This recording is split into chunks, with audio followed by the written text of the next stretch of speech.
Alors, c'est la seconde mairie. La première était sur la place de la Vierge. Et bientôt, ce sera la dernière ici. C'était un hôtel particulier, très très riche. Il doit y avoir 5 cheminées comme celle-ci dans le bâtiment. La plus belle était à côté.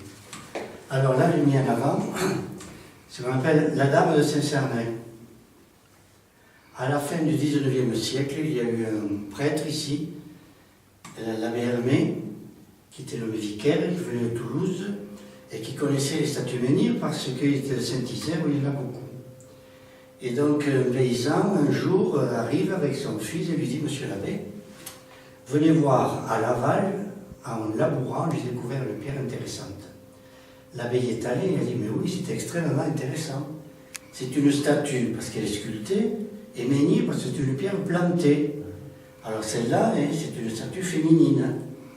Il y a les yeux, il y a le nez, il y a le collier, il y a l'objet, il y a les mains, il y a la tunique, il y a les jambes et il y a les pieds. Ce n'est pas l'original. L'original est à Rodez au musée Fenaille, parce qu'à l'époque, la municipalité de Saint-Cernin n'a pas voulu l'acheter, donc elle est partie ailleurs. Et quand il y a eu à Rodez, au musée Fenaille, des travaux, eh bien la Dame de Saint-Cernin a fait le tour des capitales d'Europe.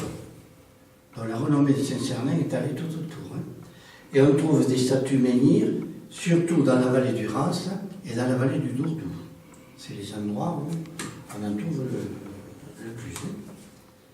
Et donc j'ai obtenu à l'époque de M. Balsam une copie, et le département a fait un travail important aussi, en plaçant là où on en a découvert des copies donc, de ces statues menhirs. Il y en a à Balaguier, il y en a un peu partout, c'est des copies. L'original est dans les mairies ou dans les musées. Voilà. On passe à la salle du conseil.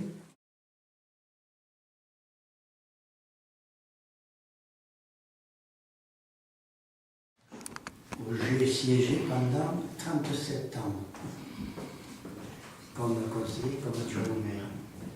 Alors je dis les cheminées, celle-ci c'est la plus belle, mais malheureusement elle a subi le ciseau des révolutionnaires. En 1789, tout ce qui représentait l'église ou la monarchie est passé au ciseau. Ici, il y a l'église. Et ce qui manque là, eh bien, c'était les fleurs de lys. Voilà comment cette magnifique cheminée a été mutilée. Là, alors là c'est intéressant, Saint-Cernin donc, voilà, comme un navire on dit, qui se trouve entre la rivière du Merdanson et la rivière du Rance. Le Rance qui naît au Mer des Loups, là-haut, à Saint-Maine, et qui débouche à Ventrébase, qui doit avoir une longueur d'un peu plus de 50 km. Et ici, le Merdanson, ils n'ont pas le Verdanson, c'est le Merdanson. On appelle les ruisseaux Merdanson, des ruisseaux dont le lit est couvert de rochers. Et comme l'eau ne circule pas, eh bien on comprend l'origine après du nom de Merdanson. Hein. Moi, quand j'étais gosse, en plus à Saint-Cernin, tous les égouts se déversaient dans le Merdanson. Imaginez l'été ce que c'était. Tout autour, eh bien tout autour des montagnes et des vallons.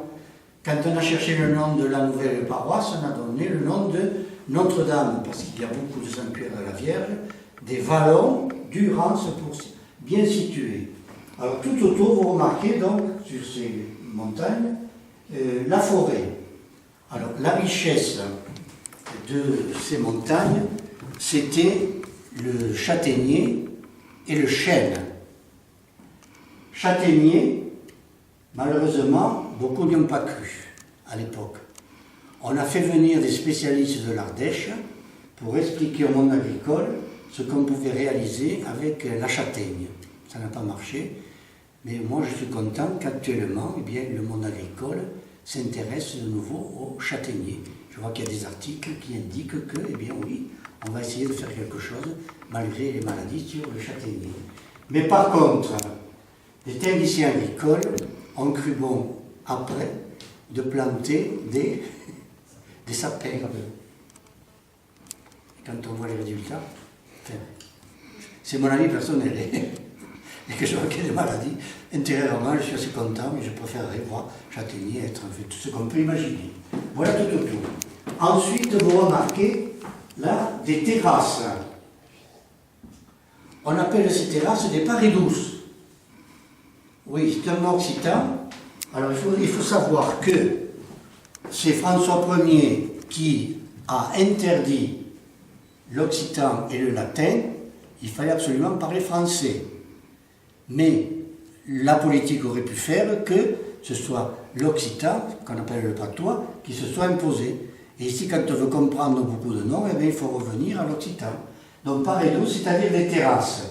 Alors, beaucoup de terrasses autour de Saint-Cernin, parce que notre village était renommé pour son vin. Et dans ces terrasses, vous avez des maisonnettes. Des maisonnettes. Et la récompense le dimanche après-midi pour les gosses, c'était d'aller goûter à la vigne, à la cabane. Je ne sais pas si actuellement ça marcherait, ça. Bon, voilà tout autour. Ensuite, eh bien, nous sommes ici au pont. Alors, la route actuelle, qu'on appelle la route du ciel ou la route Napoléon, date des alentours de la Révolution française par un intendant de Montauban qui s'appelait l'Escalopier. L'Escalopier a imaginé cette route qui part de Montauban jusqu'à Aix-en-Provence. C'était la nationale 99 qui est maintenant devenue la route d'intérêt régional 999. Donc, si vous voulez, cette route est pour nous extrêmement importante, puisque c'est la seule issue Toulouse, Albi, Saint-Afrique et Millau. Étant donné que le chemin de fer qui était prévu, on sait très bien qu'en bordure du Tarn, il y avait les voies et il y avait les tunnels.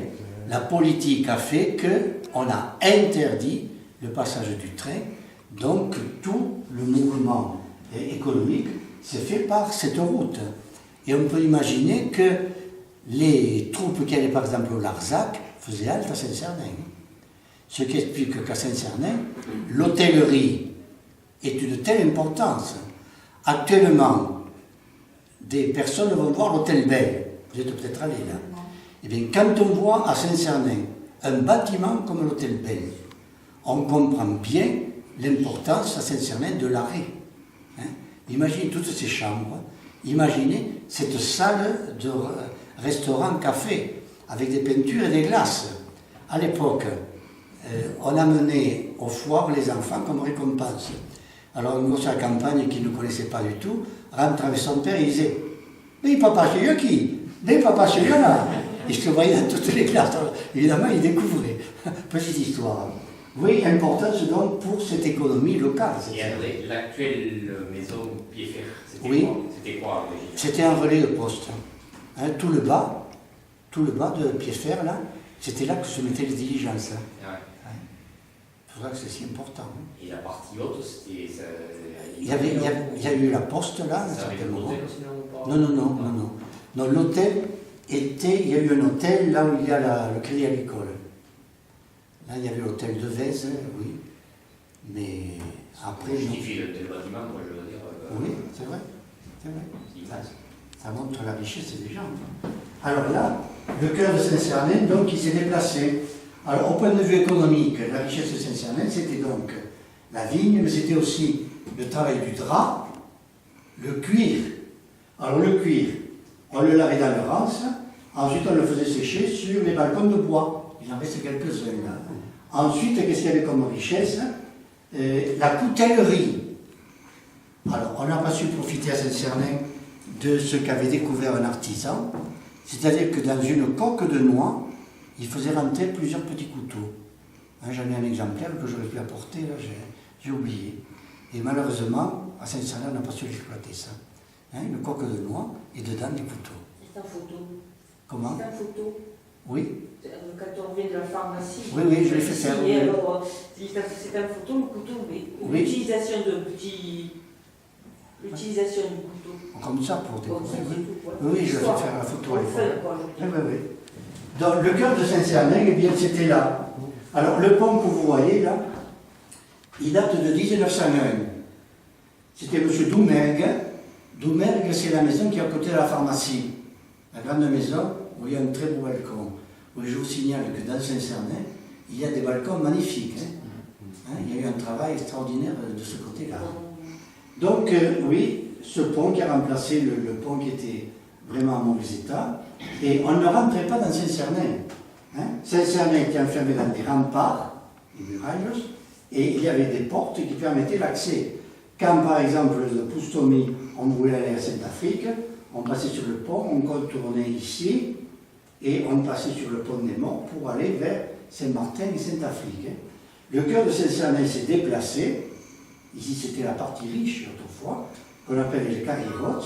Puis ici, il y a eu le couvent des Sœurs, puis la maison de retraite actuelle. Ici, la maison du docteur Auger. À Saint-Cernin, il y a eu le docteur de Montcalm et le docteur Auger.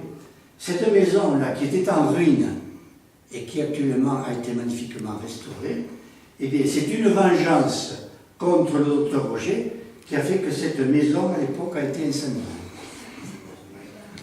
Alors, Saint-Cernin se déplace vers la rue du Fort, la pharmacie est par là, la rue du Fort, la place du Fort, l'ancienne gendarmerie qui a été démolie, qui datait aussi de 1901, et puis vous avez ici l'avenue de Saint-Afrique avec le garage Bell. Alors imaginez l'importance donc des cars Bell qui faisaient le circuit Toulouse, oui. Ensuite il y a aussi le car Puech, le car bleu d'Alban, oui. Et l'importance donc de ce garage à Saint-Cernin qui montre ce que c'était donc ces mouvements de ces transports. Hein. Oui, cette maison là qui maintenant une très belle maison. Voilà rapidement Saint-Cernin.